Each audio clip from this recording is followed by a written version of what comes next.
Buongiorno cari amici, ben ritrovati in questo spazio in mia compagnia. Veniamo alla seconda parte della ricerca della casa. Abbiamo visto tramite una planimetria di Milano come muoversi appunto per l'indagine e la ricerca delle zone che energeticamente sono più adatte al nostro bisogno, al nostro tipo eh, di esigenze e di vibrazione. Eh, Ho visto appunto nella prima parte che fra le zone esaminate Giambellino risulta una zona positiva per me, per la mia ricerca. E dunque approfondiamo facendo qualche altro esempio per vedere come si procede in seconda battuta. È chiaro che io non sono stato a dirlo nel precedente e dunque nella prima parte di questo percorso sulla ricerca della casa, perciò nel precedente video non ho detto che è possibile fare la stessa cosa con la planimetria dell'Italia, cioè se abbiamo la possibilità di decidere o cambiare completamente la nostra vita e vogliamo vedere dove è più adatto per noi, possiamo fare la stessa cosa per l'intero globo, interrogare i continenti, interrogare le nazioni, interrogare le province, le regioni e così via, insomma, fino a trovare quella che è più giusta per noi, per il nostro percorso, per il nostro benessere. Io ho ragionato facendo un esempio come se già sapessi in che città voglio vivere e dunque vado a muovermi sulla base di questo, anche a costo di fare magari qualche spostamento in più, ma restando comunque nell'area da me scelta. In questo caso appunto ho portato come esempio Milano, però voglio dirvi che appunto si può partire anche da altri presupposti che possono essere appunto anche esterni ai confini italiani. Ci si muoverà comunque sempre nello stesso modo, partiremo ovviamente dall'indagare qual è la nazione più giusta per noi, il continente più giusto per noi e così via. Se invece abbiamo già un'idea sul dove ci piacerebbe stare, ecco che andiamo a individuare, come abbiamo fatto qua, la zona più idonea. Allora, considerando questo, considerando che l'esempio precedente metteva in evidenza la zona di Giambellino, io ho stampato una successiva planimetria della zona. Come vedete io non sono molto pratica di Milano, però ecco che questa a grosse linee è un'area della zona Giambellino. E noi possiamo procedere così, cioè possiamo procedere circoscrivendo ulteriormente la nostra indagine, la nostra ricerca, sempre chiedendo al pendolino qual è tra queste vie quali sono insomma quelle più indicate a noi, e possiamo procedere lentamente osservando un po'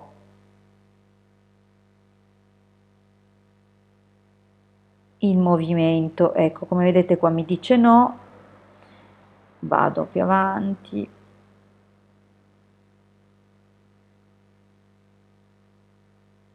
è sempre un no. Mi sposto verso Largo dei Gelsomini, vediamo cosa dice.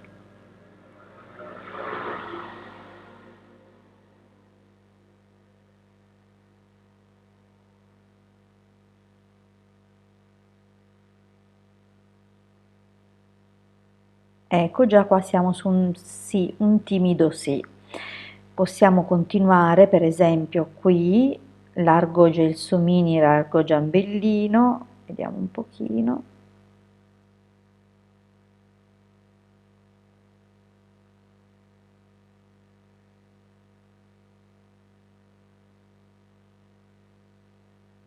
Qui sviluppa già un sì un po' più deciso e così via. Come avete visto, si può procedere così per circoscrivere delle aree. Si possono fare poi delle indagini più approfondite ancora per verificare se esistono falde acquifere nel sottosuolo o altri fattori di rischio ambientale o di natura artificiale, dunque qualche installazione, qualcosa di negativo che però è di origine umana, no? Qualche magari stabilimento o impianti di antenne, cose del genere che possono inficiare. Ma nella domanda che noi poniamo al pendolino è in qualche modo già sottinteso che deve essere un'area positiva anche in questo senso, cioè quando noi intendiamo positivo nella nostra mente dobbiamo avere chiaro che per positivo non è soltanto perché staremo bene spensierati, ma perché corrisponda a tutta una serie di requisiti per un benessere psicofisico generale. Dunque già in questo senso riusciamo a muoverci, a capire un pochino come discriminare. Un altro procedere è questo, cioè qui possiamo restringere ulteriormente il campo, ma possiamo anche, in alternativa, una volta individuata la zona, procedere tramite una ricerca su un sito di agenzia, insomma un'agenzia immobiliare online, indicando la zona. Io in questo caso ho fatto case in affitto, zona Giambellino, e nel sito, senza fare pubblicità, in un sito di ricerca, insomma, mi sono venuti fuori 57 risultati. Ora, è chiaro che 57 risultati da testare tutti, quel sì e no, possono essere tanti, per questo è eventualmente il caso di fare quella selezione che ho fatto precedentemente, però in questo caso passiamo oltre, altrimenti vi dovrei tenere lì su tutte le varie fasi di selezione che comunque già vi sto mostrando. Mettiamo appunto che io abbia individuato anche quali sono le strade migliori e attraverso le strade migliori della zona risultata positiva per me, io vado e cerco sulla base degli indirizzi pubblicati qual è quello insomma più adatto e mi trovo un bel bilocale largo Gelsomini 12. La cosa positiva dei siti online è la presenza delle fotografie che sono il testimone per eccellenza per le nostre indagini. Dunque io qui ho un appartamento, non riesco a mostrarvelo, non sono in grado di mostrarvi l'immagine di quello che mi viene qua a schermo, però davanti a me ho un annuncio di un bilocale, ci sono ben 8 immagini con tanto di indirizzo. Dunque come si fa adesso? Una volta che abbiamo individuato gli appartamenti, noi apriremo una delle immagini che è il testimone della casa che noi vogliamo valutare. Ci muniamo di questo quadrante, che è il sì e il no, così da tagliare immediatamente la testa al toro, cioè noi vediamo subito a colpo d'occhio se sì è positivo, se no ovviamente lasceremo perdere. Al di là, ovviamente una discriminante potrà essere l'affitto mensile, cioè quanto viene chiesto per l'immobile, già si procede a una prima scrematura sulla base del proprio budget, perché è chiaro che magari una casa da 2.000, 3.000, ho visto anche annunci da 4.000 rotti euro al mese, sarebbe anche magari il top, il che non è comunque necessariamente così, però magari non è nelle nostre corde, perciò all'interno di ciò che è nel nostro budget o nelle nostre possibilità, noi andremo a selezionare, e dunque già qui un altro parametro di scelta, e dunque, cioè oltre all'indirizzo il budget, e da qui appunto procediamo. Allora come si fa? Non è che ci stamperemo le foto, non è così sempre facile o ci possiamo mettere a stampare foto di ogni cosa, ma faremo così. Punteremo il pendolino alla foto all'immagine che stiamo guardando, così che facciamo raccogliere la scia energetica di questo appartamento. Dopo qualche secondo, che abbiamo anche impresso bene noi l'immagine dell'appartamento, chiediamo direttamente se questo appartamento di via Giambellino, Largo Gelsomini 12 a Giambellino Milano, va bene per me.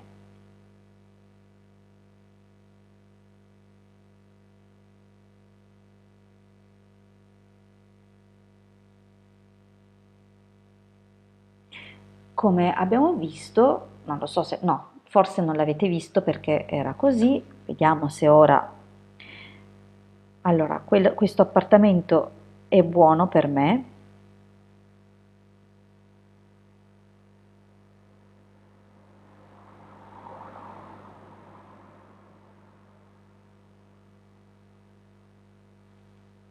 Allora, la risposta è sì. Ricordiamoci che il pendolo in legno ha delle oscillazioni veramente piccole e non sempre, cioè è per questo che è ideale sulle mappe, sulle cartine, le planimetrie, ma rifacciamo la domanda col pendolo in metallo e vediamo se questo appartamento che abbiamo visto è valido per me.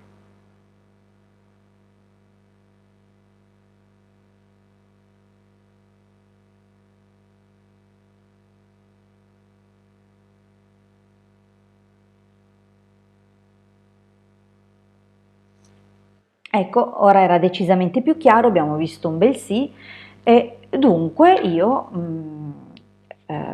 lo segno su un foglio dove appunto metterò tutti gli appartamenti per cui mi risulta sì.